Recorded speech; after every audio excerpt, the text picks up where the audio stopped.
Welcome to Howard's Opinion, the only podcast where you get unfiltered and unbiased views on the world of sports. I'm your host, Howard, and we're excited to dive into another fascinating episode. Today, we're kicking off with some intriguing news from the NFL and the world of celebrity relationships. It appears that Taylor Swift, the global superstar, was spotted at a recent Kansas City Chiefs game, cheering on her fiancé, Travis Kelce. What's interesting is that she wasn't alone. She was joined by none other than Leonardo DiCaprio in the VIP suite at Arrow's Stadium. Now, before you start speculating about any potential love triangles, let's set the record straight. DiCaprio was not spotted sitting with Swift during the game.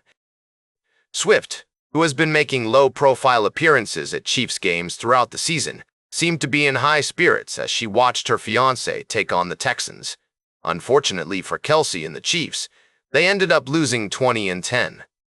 This wasn't the first time Swift had been spotted at a Chiefs game. She's been a regular presence, albeit often incognito, since the NFL season began. From sneaking into games behind large screens to openly cheering on her man, Swift is definitely showing her support for Kelce and his team. The couple, who got engaged back in August, is reportedly planning a lavish wedding at Swift's Rhode Island mansion next summer. With rumors of Swift wanting to start a family soon, it seems like these two are getting ready to take their relationship to the next level. We'll be keeping an eye on this celebrity sports power couple and bringing you all the updates. We'll be right back with more fascinating sports news on Howard's Opinion. Welcome back to Howard's Opinion. We're diving into the world of sports now, and I've got some exciting updates for you from the NFL. As we head into Week 14, the playoff picture is starting to take shape. In the AFC, the Denver Broncos have taken the top spot with an impressive 11-2 record, closely followed by the New England Patriots, also at 11-2. The Jacksonville Jaguars are holding strong at the third seed, while the Pittsburgh Steelers and Buffalo Bills are fighting for a wildcard spot.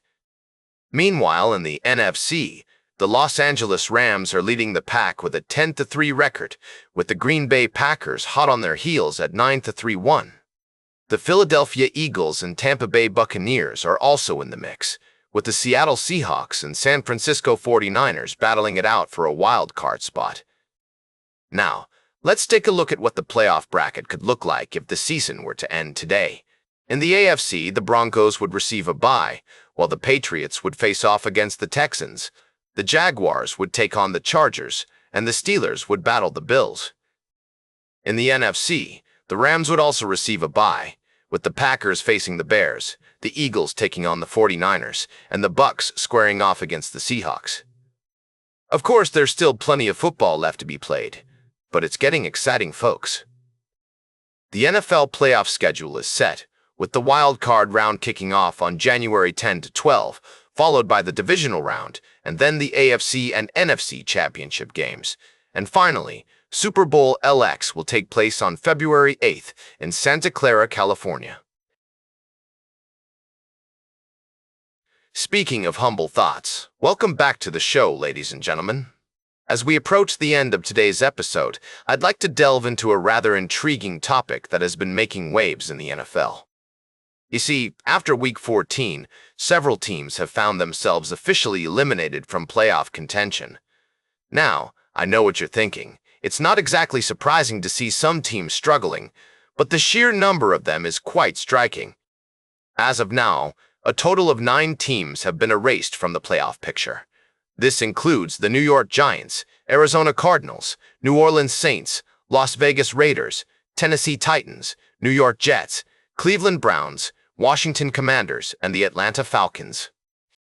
That's nearly 1/3 of the league, folks. It's a sobering reminder that in the world of professional sports, only a select few can achieve greatness. Now, I'd like to explore this phenomenon further. The New York Jets, for instance, are on their 15th consecutive season without a playoff berth. That's a staggering streak, and one that must be weighing heavily on the minds of their fans.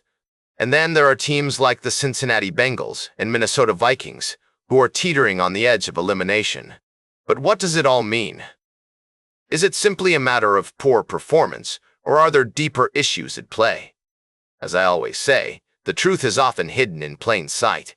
In this case, perhaps we're witnessing a perfect storm of factors: injuries, coaching changes, and plain old bad luck. And then, of course, there's the 6-7 meme that has taken the internet by storm. For those who may be unfamiliar, it involves shuffling one's hands up and down, often in a humorous or ironic manner. Now, I'm not exactly sure what to make of this phenomenon, but it does seem to be a reflection of our times, a light-hearted way to poke fun at the absurdities of life.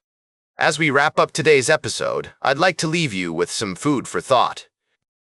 In a world where only 14 teams can make the playoffs, what does it say about the nature of competition and perseverance? Is it a cruel reminder that only the strongest survive? Or is it an opportunity for teams to regroup and refocus? That's all for today's Howard's Opinion. Remember to like, share, and subscribe. And until next time, keep your head in the game.